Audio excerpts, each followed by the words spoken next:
नमस्कार दोस्तों, आपका हार्दिक स्वागत एवं अभिनंदन है। दोस्तों, आपका स्वागत है आपका अपना YouTube चैनल जनता ऑनलाइन क्लासेज में। दोस्तों, आज मैं आपके लिए लेकर आया हूँ आचार्य रामचंद्र शुक्ल जी का जीवन परिचय, जो गत विगत वर्षों में यूपी बोर्ड के परीक्षाओं में काफ़ी बार आ चुका है। ये हमारे यूपी बोर्ड की परीक्षाओं को देखते हुए बहुत ही इम्पोर्टेंट है। दोस्तों, अब चलते हैं आचार्य रामचंद्र शुक्ल जी का जीवन परिचय। आचार्य रामचंद्र शुक्ल जी का जन्म सन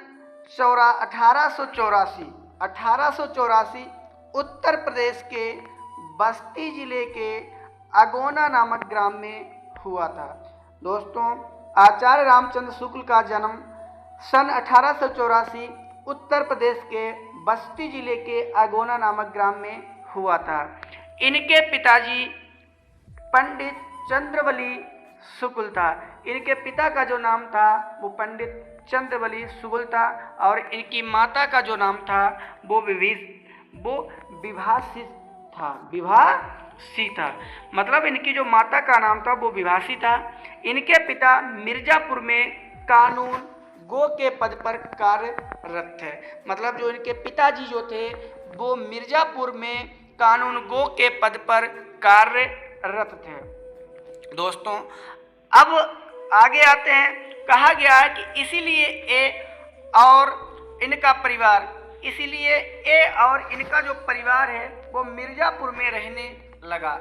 इनका परिवार जो है वो मिर्जापुर में रहने लगा।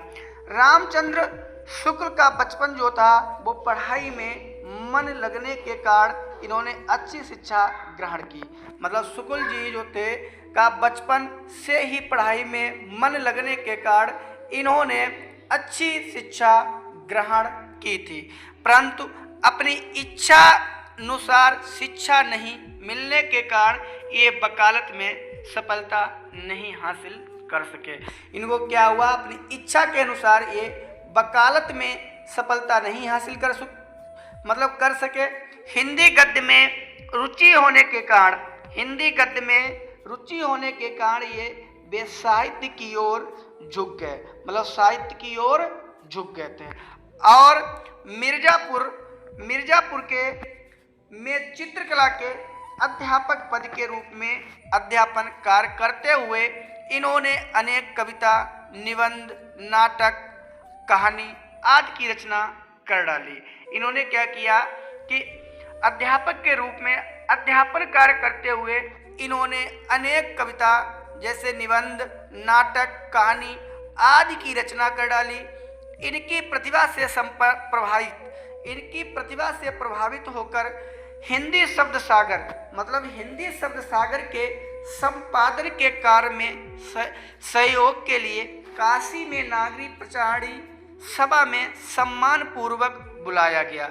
मतलब इनको क्या हुआ कि काशी में नागरिक प्रचारणी सभा में सम्मान पूर्वक इनको बुलाया गया।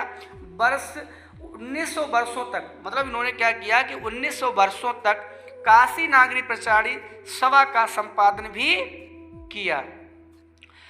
कुछ समय पश्चात यह बात इनकी नियुक्ति काशी हिंदी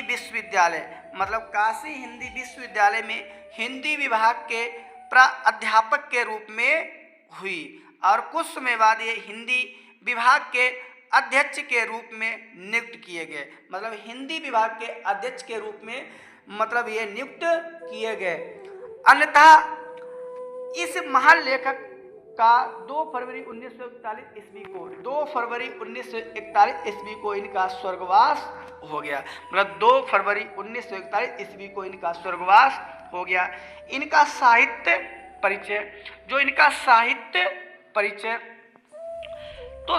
परिचय में कहा गया है कि रामचंद्र शुक्ल अपने आप से अध्ययन करके संस्कृत,